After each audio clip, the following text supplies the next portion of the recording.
So thank you very much, CD, and hello, everybody. I just want to say a very big thank you to Peter and Kunle. This is such a great workshop. Thank you very much. And it's a real pleasure to be here and talk about artificial spin ice, and in the framework of this workshop, to talk about three-dimensional artificial spin ice. This is a tutorial talk, so feel free to ask questions at any time. And if you feel like anything is under or misrepresented, please let me know. I've actually aimed for a talk for about 40 minutes, so we have plenty of time for questions. So this is a nice slide that shows the transition from water ice to artificial spin ice. So if we start on the left-hand side, you can see a schematic of water ice with a tetrahedron, the corner-sharing tetrahedron. At the center of each of the tetrahedrons is an oxygen ion, and surrounding an oxygen ion are 4 hydrogen ions. So the oxygen is shown as a red sphere, the hydrogen ions or protons are shown as blue spheres. And because of an incompatibility in the bonding distances, at every tetrahedron or at every oxygen ion, you have 2 protons sitting closer to the oxygen ion and 2 sitting further away. Now, in 1997, Mark Harris, Steve Bramwell, and colleagues noticed that in the rare earth titanate pyrochlores, so dysprosium titanate, holmium titanate, that you have this spin configuration, which is very similar to the configuration in water ice. So at a tetrahedron, the lowest energy configuration is 2 spins pointing in and 2 spins pointing out. And in 2006, Peter Schiffer and his group came up with the idea to represent this with a 2-dimensional array of nanomagnets. Each of these nanomagnets are quite small, only a few 100 nanometers in length, and they're small enough to be single domain with the magnetization pointing in one of 2 directions parallel to the long axis of the nanomagnets. So these are taking the role of Ising spins in a spin system. Yeah, absolutely. So, I love questions. I mean, we're now going with the artificial 2-dimensional spin ice into 3D. I think that's the path for this. Is there something like an artificial water ice in reality? Like, is there a 2-dimensional water layer that would also have the spin ice configuration?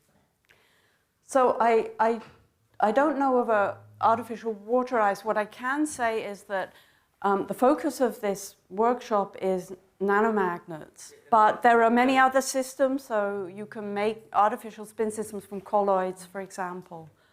But yeah, I hope that sort of answers your question. And the so-called ice rule, so the lowest energy configuration at a vertex is 2 macrospins pointing in and 2 pointing out.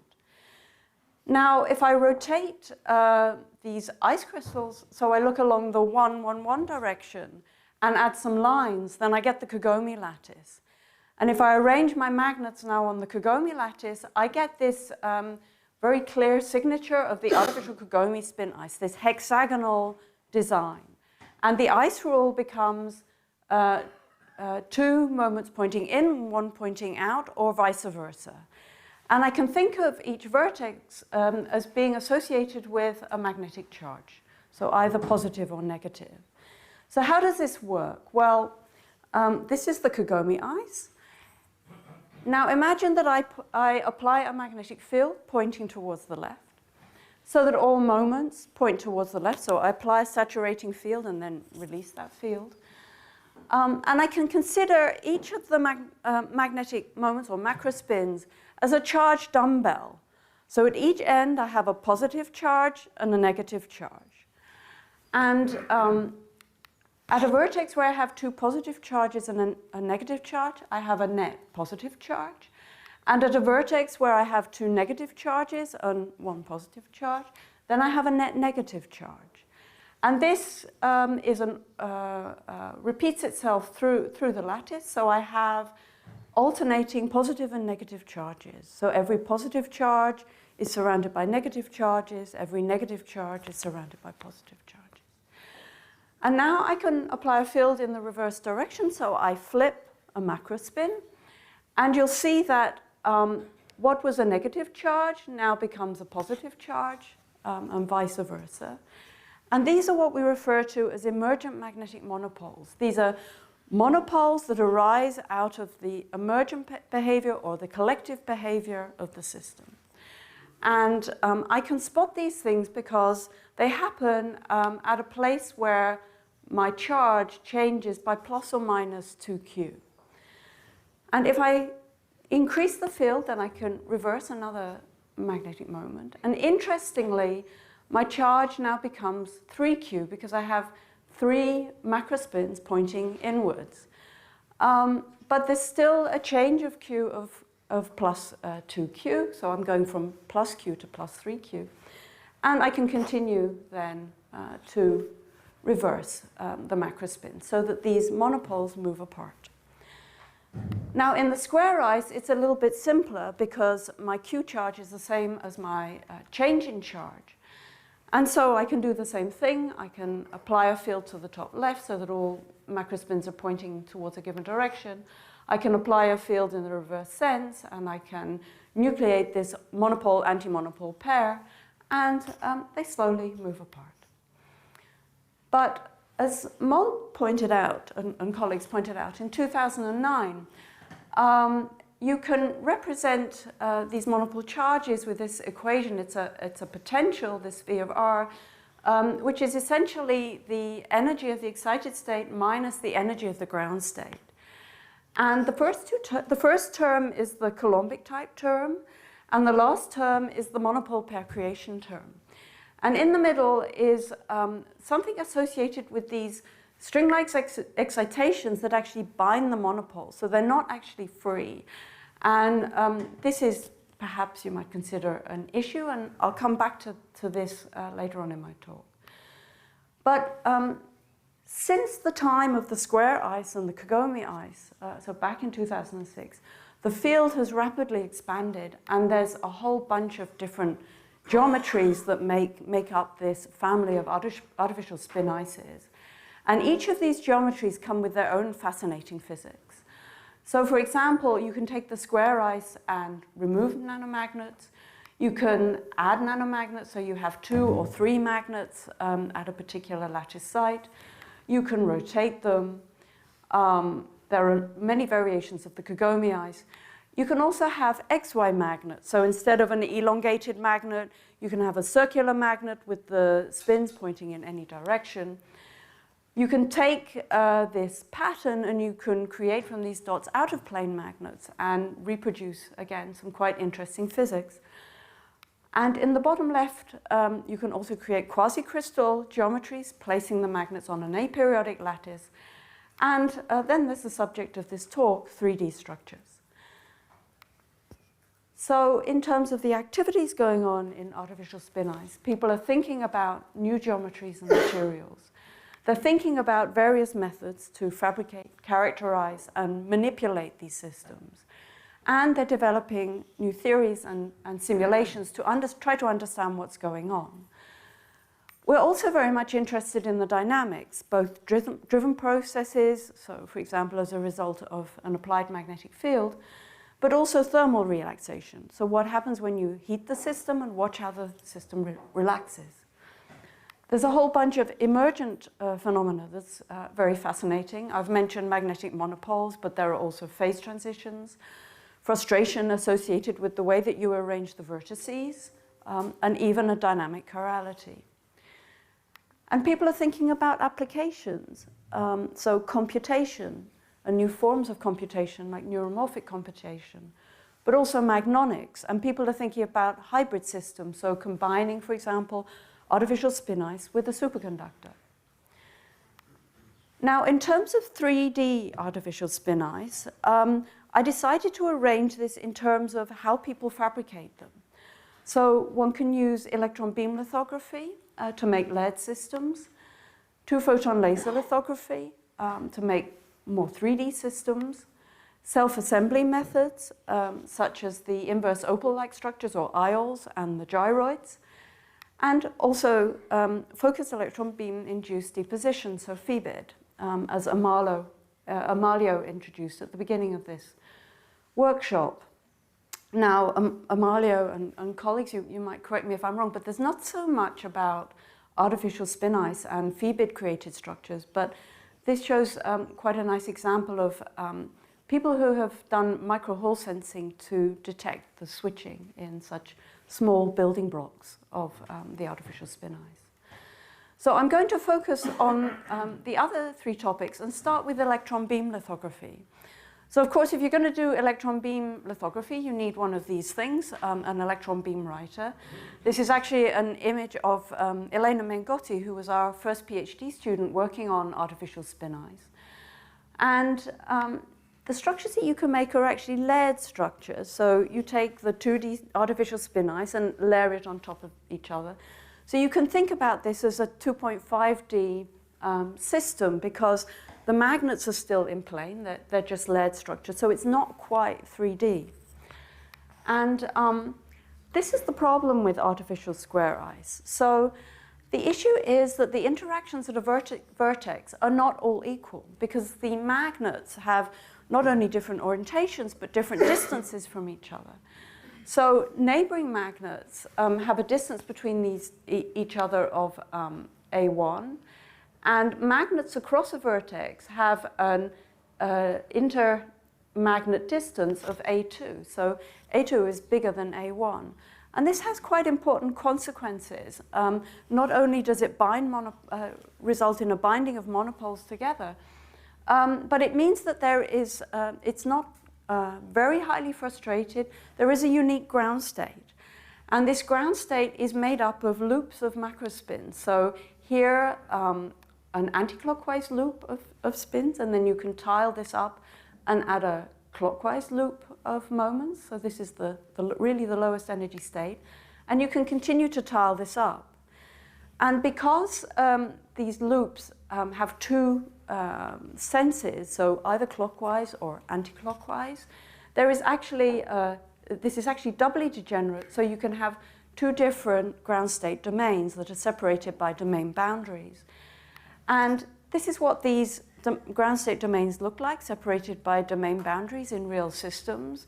On the, to the left is a MFM image. Here you can see, again, domain boundaries separating the domains. And to the bottom right is a photoemission electron microscopy image, so taken with X-ray microscopy, where you can clearly see two ground state domains separated by a boundary.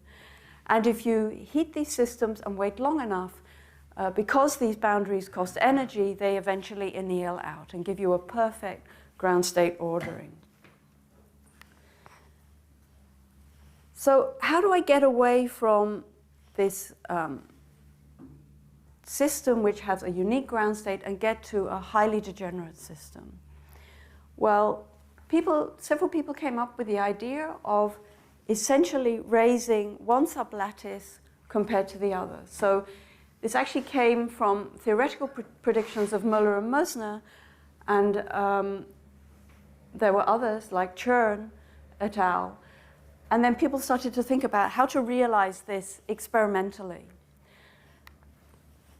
And this is how they did it. They actually put one of the sublattices on a platform. So here what you see are titanium bases with a gold capping layer. And then they simply deposited with electron beam lithography the nanomagnets on top. So you have really a separation in height between the two sublattices. And this was really nice because you then start to see the physics if you look at the magnetic structure factor.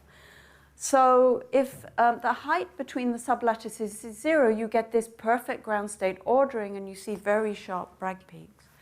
But as the height increases, you get diffuse intensity. And eventually you get something at a height difference of 100 nanometers that looks like this. And in the red circle, you see something which is a kind of a constriction in the structure factor, which people refer to as a pinch point. And this is a reflection of monopoles in what is called a Coulomb phase. And people went on then to compare this to the Debye-Huckel theory. related what they saw to topological defects that are behaving like a plasma in a Coulomb phase of magnetic charges.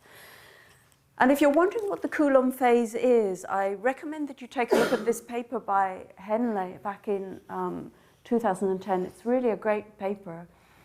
And the Coulomb phase basically maps your system onto a divergence-free flux, so a divergence-free system. And then the defects really are local constraints that behave like Coulomb charges. Okay, so that was the square eyes, but there are actually other ways to create multi-layer systems. And this is a very nice example, Dion et al. From the group of Will Bramford and also with Jack Gartside. And here they've actually made the individual magnets, multi-layer magnets, and seen some very interesting fast dynamics. The issue here for people like me that are interested in the slow dynamics is that if you do MFM, if you have magnetic layers that are, let's say, antiferromagnetically coupled, either dipolar coupled or exchange coupled, then you don't get much contrast in the magnetic force microscope because the flux closure is between the layers. So this poses some problems for the characterization. On the right-hand sample is a nice example of numerical simulations. This is from the group of Bob Stamps. And there they imagined if you could take two artificial spin layers, like you take two layers of graphene, and twist them compared to each other. And depending on the angle of twist, you see some quite interesting magnetic reversal phenomena. The question is, how do you make this? And we have a few ideas of how to do it. But it's quite complicated, both to make them and to measure them, which creates a certain barrier towards doing these experiments. Laura, to that point, I mean, twisting, as you just said, I mean, two-dimensional materials is, I think, a hallmark of twisting. Yes. Twistronics and things like this. Yes. Could twistronics also be something for spin ices in that context? Yeah, I mean, of course. What's the fundamental difference here?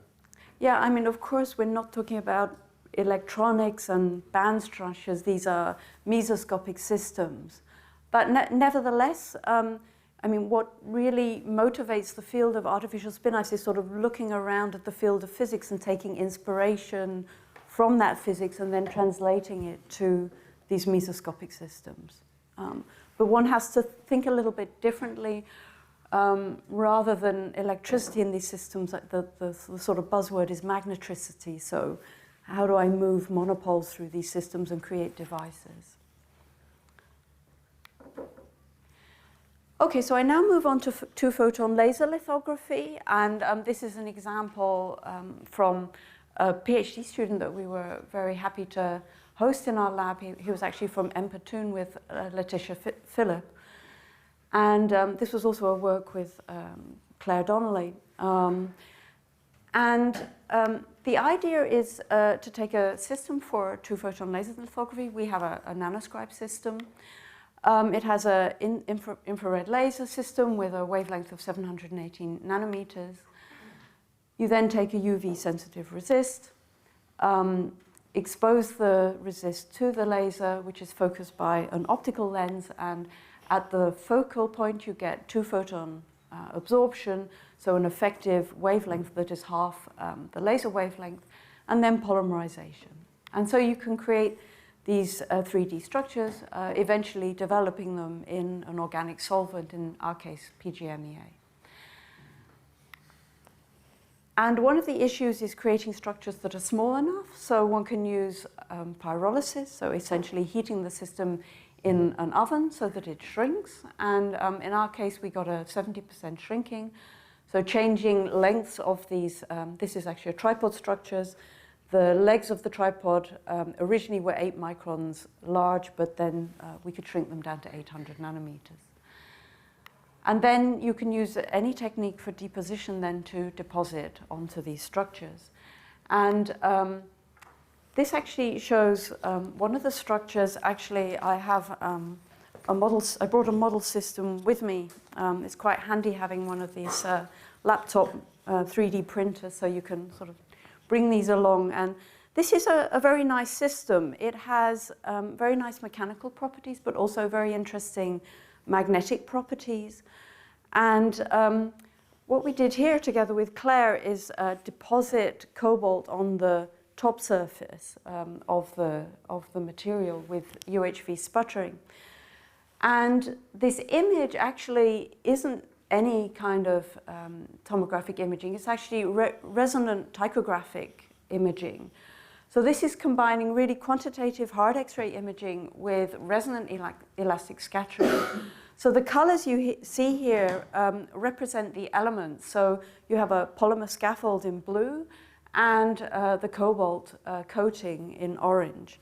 And as with any tomogram, you can look through slices in the system. So this is the top surface going through to the vertices, eventually going through to the middle.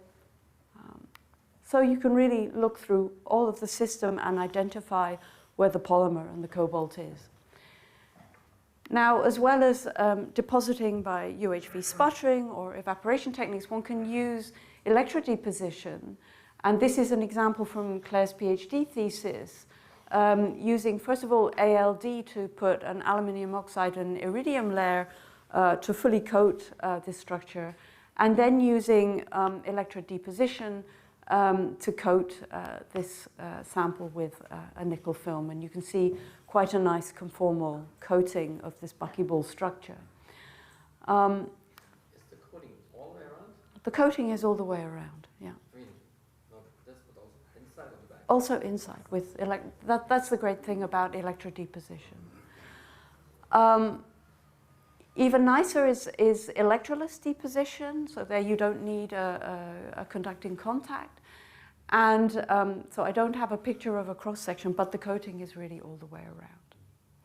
And again, this was with our colleagues at Empatoon. And this is a more complex structure, so a three-dimensional artificial spin ice structure.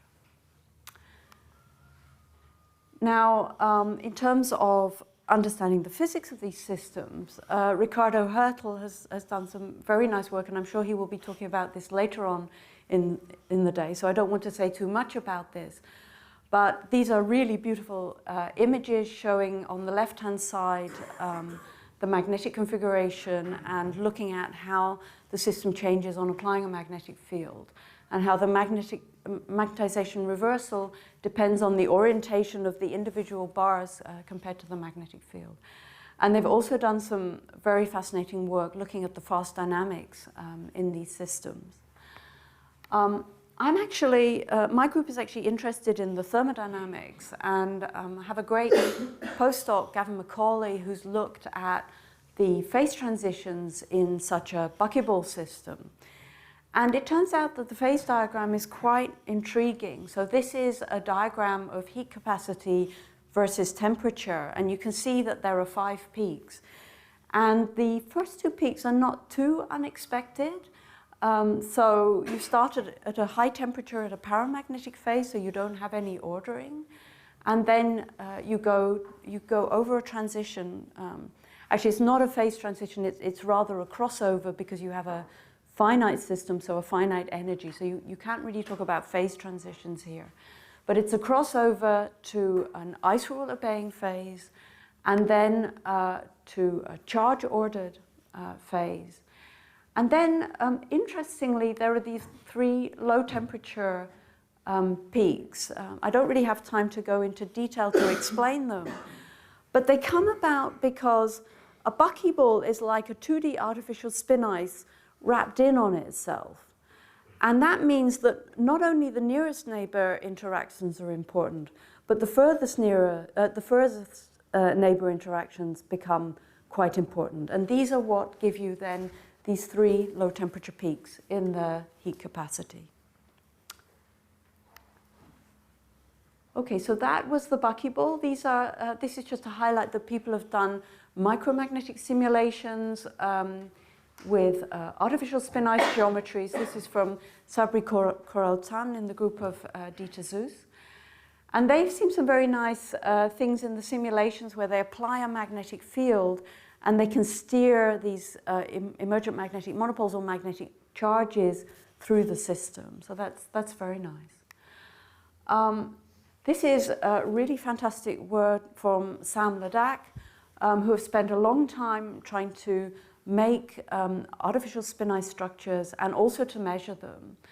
And they've really done great work measuring the structures with magnetic force microscopy.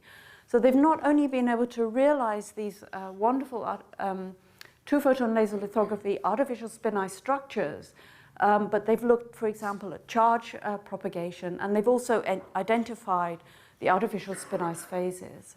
So very nice work. And they've also made these very nice suspended structures, so this will lend itself to transmission techniques. And they've also, together with the Barman group, looked at the fast dynamics. So, for example, doing this very nice Brillouin light scattering work to look at the spectroscopic signatures of artificial spin ice and observing how this signature changes as you apply a magnetic field.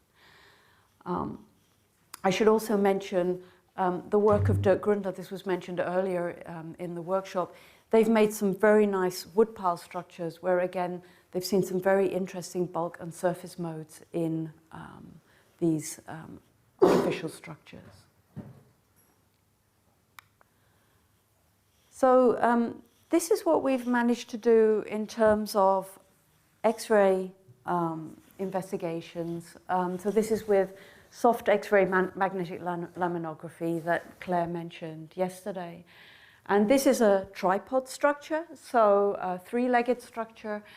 And you can just about make out that the magnetization is pointing along the legs of this structure, and it's somehow correlated to the magnetization configuration under the pillar. So this basically shows you state-of-the-art in terms of the three-dimensional imaging. And when I asked the people that did this experiment, they said it was really very, very difficult. So I think taking it to the next level will take quite some technical expertise to really then start to look at more complicated structures. At this point, I just want to mention the work of Denis Makarov and colleagues, where they did this very interesting work. It was actually on phi-bit structures of these wireframe networks. They were very much interested in the vortices, but what they may have realized or may not have realized is that these are actually building blocks of an artificial spin ice, and these in themselves have some very interesting thermodynamic properties.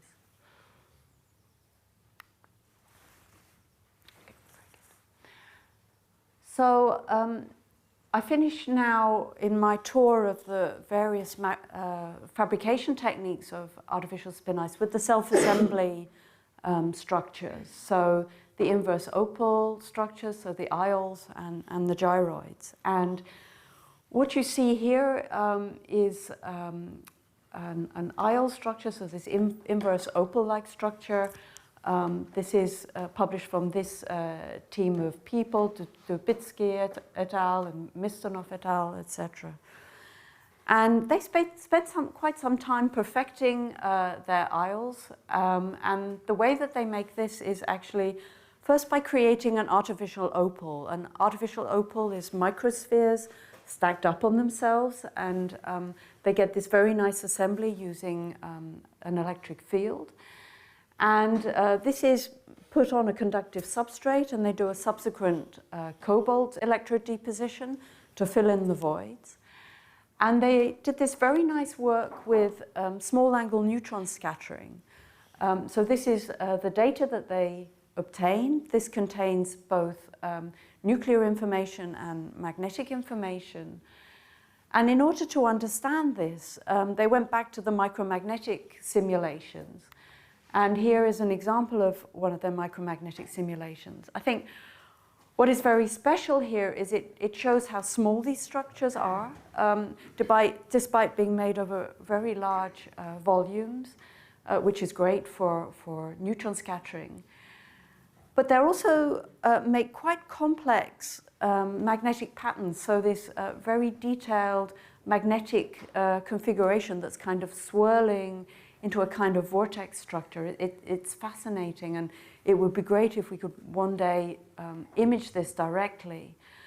But for artificial spin ice, it makes the interpretation a little bit difficult, because for artificial spin ice, we're kind of used to thinking about macro spins and how they correlate with each other.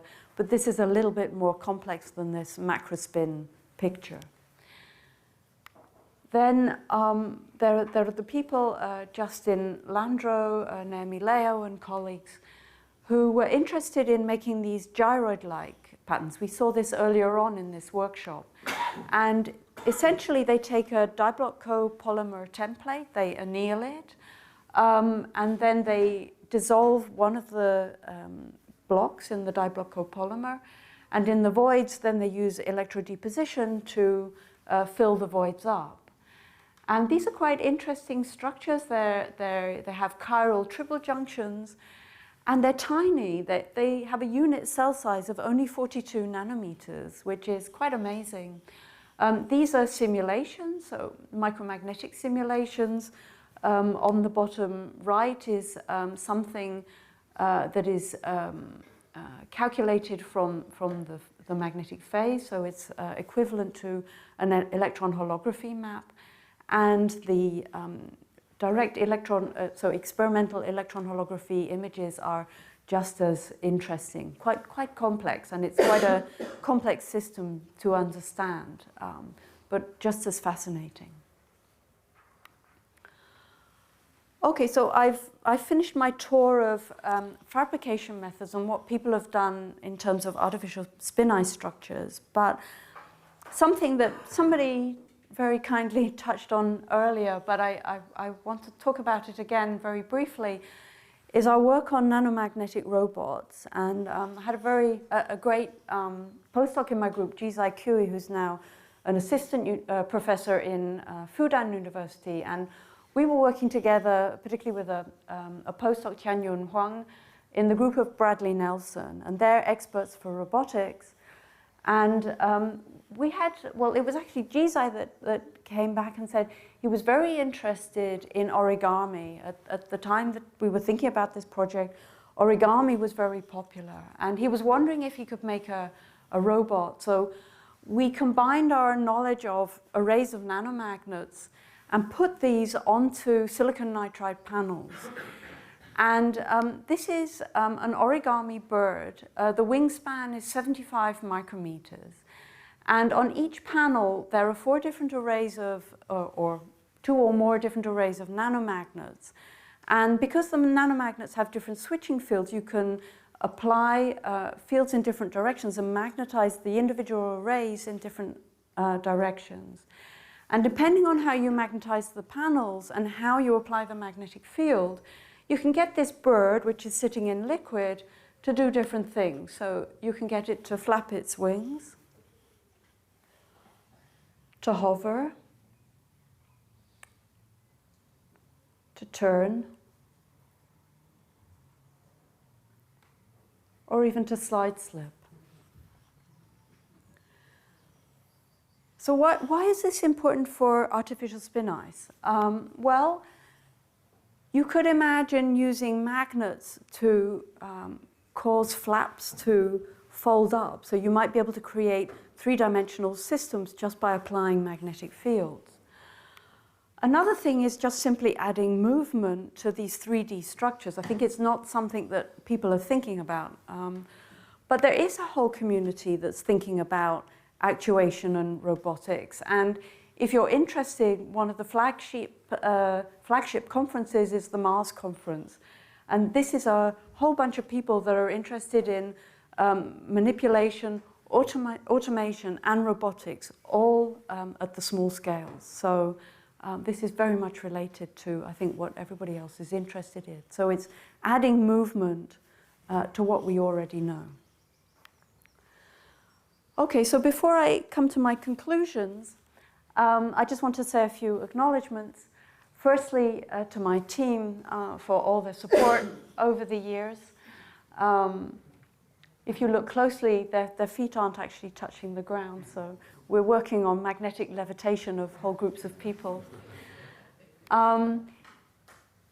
Just a very big thanks to all the research and technical staff at the Paul Scherrer Institute. I can't say thank you enough to all the people at the various large-scale facilities, at the Swiss Light Source, at all the beam lines, for magnetic microscopy, for tomography and scattering, but also the people that do muon spin spectroscopy. And also Peter Derlett in the condensed matter theory group, who really supports us with understanding the physics that we do with our artificial spin ice systems. I would like to also thank all my international collaborators and also funding by the Spin Engine project. This is an EU project interested in computation, so using artificial spin ices for neuromorphic computing, such as reservoir computing, but also the Swiss National Science Foundation. So I want to come back to the artificial spin ice activities, and I was thinking about if I was, so this was a figure in our review paper back in 2020, and I was trying to think, well, if I was going to invent this again for this workshop, what would I do? And in terms of geometry and materials, well, I think I would keep this image, the nice buckyball. In terms of the fabrication and characterization, there are plenty of nice techniques, but I think the X-ray, but also the electron tomography techniques are really going to bring us into the future in terms of measuring the magnetic configurations in 3D. In terms of the dynamics, well, I think Ricardo Hertel and his team are really setting the stage. But as you will hear this afternoon, there are many other people that are interested in fast dynamics in three-dimensional nanomagnetic systems. In terms of emergent phenomena, well, I've already shown you that the phase diagrams can be really quite surprising because of the fact that these systems are kind of wrapped in on themselves. So the whole correlations become much more complex because you have many more neighbors and you have many other degrees of freedom in terms of how you build the geometries. In terms of computation, well, I guess I would go from this 24 magnet system to now this magnetic system with 144 magnets. And this is quite intriguing and inspiring. And I think the only way that I can explain how these systems may have a future for computation is that people are interested at the moment, or have been over many years, in nanomagnetic logic. Now, if I just think of doing nanomagnetic logic, but even reservoir computing with a 2D system of this size, there are 24 magnets, and each of the magnets has two possible states. The moment can point in one of two directions along the long axis. So this gives me 2 × 10⁷ possible states. And okay, they're not all accessible, but it gives you an order of magnitude. If I now go to 3D, and some of you know this already, there are 144 magnets, and this takes me to something like 2 × 10⁻43 different magnetic states. So it's just amazing. The question is, I guess, how do we harness this? But it really, takes us as a vision into the future. I want to focus in my last slide on what I call enabling technologies. So you might ask the question, I don't know, how many people do we have at this workshop, Peter? If I count in the 40 people. So why are we only 40 people? There may be some more out there, and of course there are all your colleagues and groups at home. But I think one of the issues is we need to work on the fabrication, the characterization, and perhaps also the theory and the simulations. And I've prepared a slide on this to kind of say, where are the things that we need to work on? Because if we can't get this right, then we can't move the experiments forward. And so I guess this is, what I would say now in 2024, 3D is exciting, not just for artificial spin ice, but everything that we do and everything that all of you do in the room. But how do we make it feasible? And we need to work on all of these topics. So in terms of the fabrication, we need to learn to control the feature sizes and the geometries and make large volumes, not just for small angle neutron scattering, but maybe one day we can do heat capacity measurements.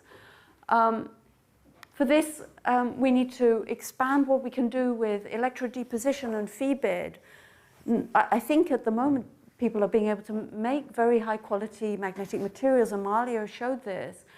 But we need to extend that toolbox to many different materials, and not just Amalio and the other people that can do electrodeposition. All of us need to learn how to be able to do this. In terms of the characterization, we need large penetration depths for 3D systems, but we also need high spatial and temporal resolution. We want to watch the dynamics at all different time scales, not just the slow dynamics, but the fast dynamics and the ultra-fast dynamics. For this, in any case, synchrotron X-rays and electron microscopies are very well placed, and I'm looking forward to the developments in the future. But we also need to develop lab-based measurements, MFM and Kerr microscopy. I was very interested to see a poster yesterday where somebody's trying to apply Kerr microscopy to 3D systems. And we need to develop some lab-based techniques like measuring magnetic properties with MOC, with squid VSM, as I mentioned already, heat capacity, transport measurements to read and write to the magnetic states. And we've just made a start looking at the magnetization dynamics. In terms of the theory and the simulations, I think the theorists and the people that do micromagnetic or Monte Carlo simulations, they have a great head start, that they're basically ahead of the pack. But I think there's quite a bit still to do in understanding the phases and the phase diagrams in these 3D artificial spin ice systems. One thing that is very close to my heart, because we recently made some quite complex experiments with quite complex materials, is achieving real multi-scale materials modeling. So this means to link what's going on at the atomic level to what's happening with the microstructure. We don't always have perfect crystals. Sometimes we have polycrystalline samples, to the functionality, to the properties. So yeah, I mean, there's so much to do. I have no doubt that this field is going to continue on in very many exciting directions. And if we work on all of this, I think it will be, we'll have some really amazing developments in the future.